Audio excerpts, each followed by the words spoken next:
दोस्तों, क्या आप जानते हैं भारत का एक अनोखा गांव है जहां पर जूते चप्पल पहनने पर पाबंदी है।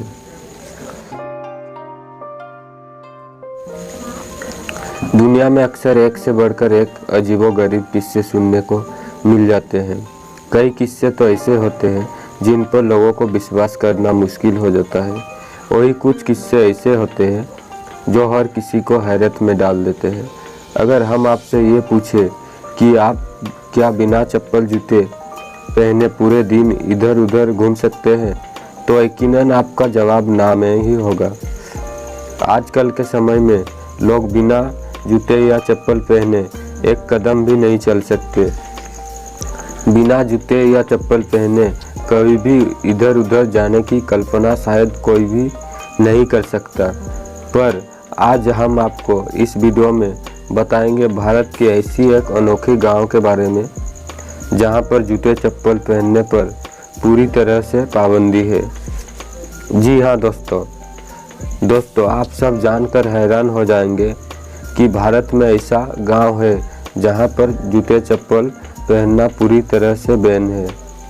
अब आपके मन में ये सवाल जरूर आ रहा होगा कि भला ऐसा कौन सा अनोखा गांव है जहां जूता चप्पल पहनना पूरी तरह से रोक है।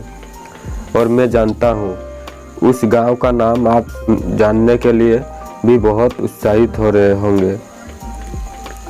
तो आपको बता दें कि ये गांव दक्षिण भारतीय राज्य तमिलनाडु में है।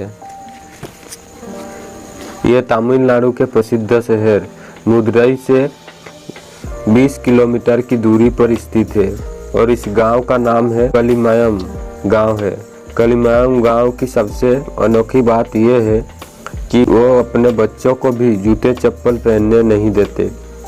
अगर कोई उस गांव का व्यक्ति जूता या चप्पल पहन लेता है तो उसे कठोर सजा भुगतना पड़ता है।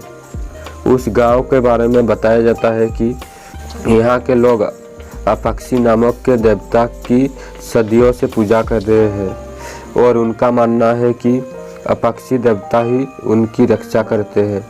अपने देवता के प्रति आस्था की वजह से ही गांव की सीमा के अंदर जूते या चप्पल पहनने पर पाबंदी है।